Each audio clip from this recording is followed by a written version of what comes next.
Na década de 30, os protestantes brasileiros fundaram a Confederação Evangélica do Brasil. Imagine, 50 anos depois, um órgão ecumênico encarregado de publicar todos os recursos didáticos para os protestantes brasileiros.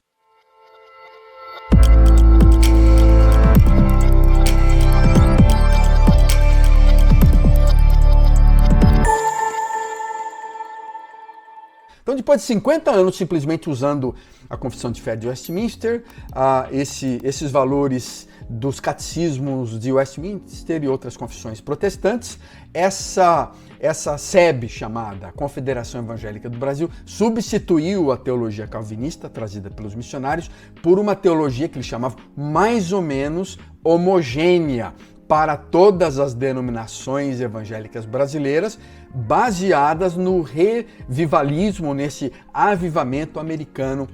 do século XIX. Então, nas palavras de Mendonça, embora essa estrutura eclesiástica e certas doutrinas, como a soberania de Deus, a glória de Deus, fossem mantidas na pregação no púlpito, houve uma notável quebra do núcleo do calvinismo. E a célebre doutrina da predestinação não havia como pregá-lo, quando o objetivo era atrair católicos e não protestantes para o aprisco dos evangélicos. E para isso era impossível escapar de uma pregação conversionista do arminianismo revivalista. Isso, Gouveia tem razão, até hoje acontece, gente. Essa mistura e a expressão de ambiguidade ideológica é comum entre os presbiterianos, é comum entre muitos tradicionais. Por exemplo, no caso dos presbiterianos, o Gouveia fala, um presbiteriano quando ora é presbiteriano, mas quando prega é pentecostal. O que significa isso nas últimas décadas é que muitos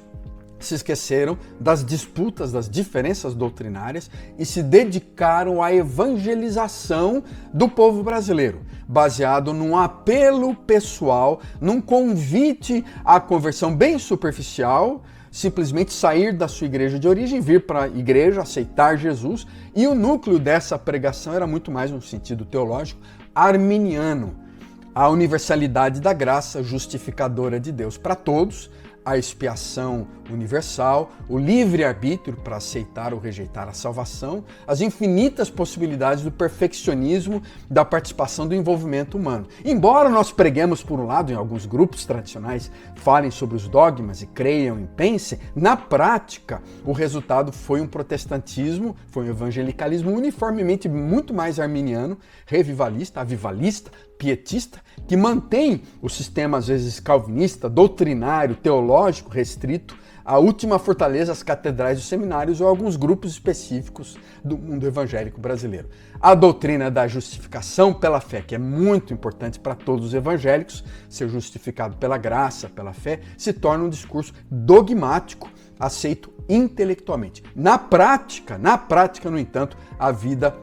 é caracterizada por uma rigorosa disciplina moral que se concentra na responsabilidade humana, no exercício estrito da força de vontade, controle dos comportamentos, e por isso uma série de não faz isso, daquele protestantismo negativo que eu falei no último vídeo. Então essa mistura entre a ortodoxia calvinista e a praxis arminiana influenciou profundamente a doutrina, a experiência da conversão evangélica no Brasil. Então, gente, essa mistura da ortodoxia, dos nossos dogmas, das nossas confissões de fé, do calvinismo, do qual eu faço parte, e da praxis arminiana, dessa praxis da busca da salvação, do avivamento, influenciou profundamente a prática, a espiritualidade e a conversão dos evangélicos no Brasil. A conversão é uma experiência inicial emocional, um ato de aceitar Jesus individual, bem subjetivo, que guia a pessoa no sentido de um senso de paz com Deus, uma busca de suprir suas necessidades. E a maior parte das igrejas evangélicas nas últimas décadas fizeram isso. Convidar a pessoa para aceitar Jesus, ir para o céu, e pouco engajamento no dia a dia, compreensão pequena do que é ser do evangelho no dia a dia. Ao contrário daquele calvinismo tradicional, das doutrinas protestantes reformadas, a estrutura da soteriologia evangélica, mesmo entre todos os conservadores tradicionais, a estrutura da soteriologia, ou seja, soteriologia é como ser salvo, o que é a salvação, elementos da salvação, consiste principalmente em produzir um sentimento de culpa, de responsabilidade, de distância de Deus, uma oferta então da salvação, de aceitar a Jesus, de vir para frente, sucedida pela justificação pela graça, recebemos a graça, seguido então por um ato bem voluntário, pessoal, individual, de aceitar Jesus, de se tornar membro da igreja, e uma santificação progressiva bem baseada no nosso próprio esforço, na nossa própria dedicação, na frequência às igrejas, no envolvimento nas atividades, na participação nos dízimos e na esperança de um céu. Há uma esperança para alguns parece que nem tem mais essa esperança no céu. O núcleo da conversão é a aceitação de Jesus, seja lá o que for isso, né? Porque isso varia de uma igreja para outra, aceitar Jesus, ir para o céu, uma mudança de formas exteriores ou anteriores da vida. Segue-se então uma intensa vida moral, caracterizada pela participação dominical, nos cultos, nas reuniões, envolvimentos em ministérios da igreja, dízimo obrigatório, a leitura literal, a aplicação ética dos textos bíblicos no dia a dia. Portanto, qualquer avaliação da espiritualidade evangélica brasileira, do protestantismo brasileiro, quando a gente usa as lentes da teologia, a gente percebe essa tensão moral citada acima por causa das diferentes influências teológicas e interpretações, especialmente do calvinismo, do arminianismo americano, que influenciaram tantos os conservadores quanto os pentecostais brasileiros, o que nos torna muito diferente dos protestantes europeus. Ser um protestante no Brasil frequentemente é aceitar um corpo compacto de doutrinas e dogmas corretas, aquilo que eu falei do Rubem Alves, e viver essa ética moral negativa de não matar, de não roubar, de não fumar, de não adulterar, etc.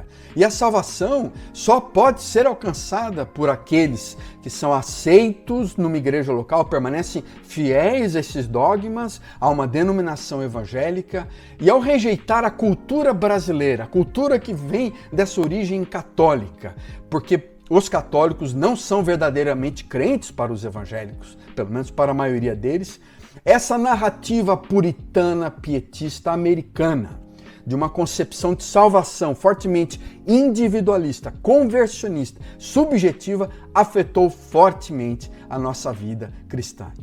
Especialmente, apesar de nós aceitarmos a salvação pela graça em Jesus Cristo, nós evangélicos, frequentemente nossa espiritualidade, que é um mix arminiano-calvinista, causa uma ruptura entre a teologia, os dogmas intelectuais e o desenvolvimento da vida cristã, da nossa interioridade, nossa caminhada com Cristo como discípulos. Então parece que nós, evangélicos brasileiros, conservadores e pentecostais, tradicionais e não tradicionais, somos salvos pela fé, ou pelo menos acreditamos que somos salvos pela fé, mas vivemos pela obra, vivemos pela prática de obras. Falamos muito sobre a graça, mas muitas vezes damos mais espaço para os nossos próprios esforços, nossos próprios méritos, nossa própria moral, muito mais do que para o amor e a graça de Deus. A graça de Deus cedeu à ênfase da nossa capacidade humana de escolher, a nossa dependência excessiva das atitudes e atividades religiosas, no nosso próprio livre-arbítrio. E os comportamentos morais, então, que nos levam ao dogmatismo, que nos levam frequentemente ao fundamentalismo, que nos levam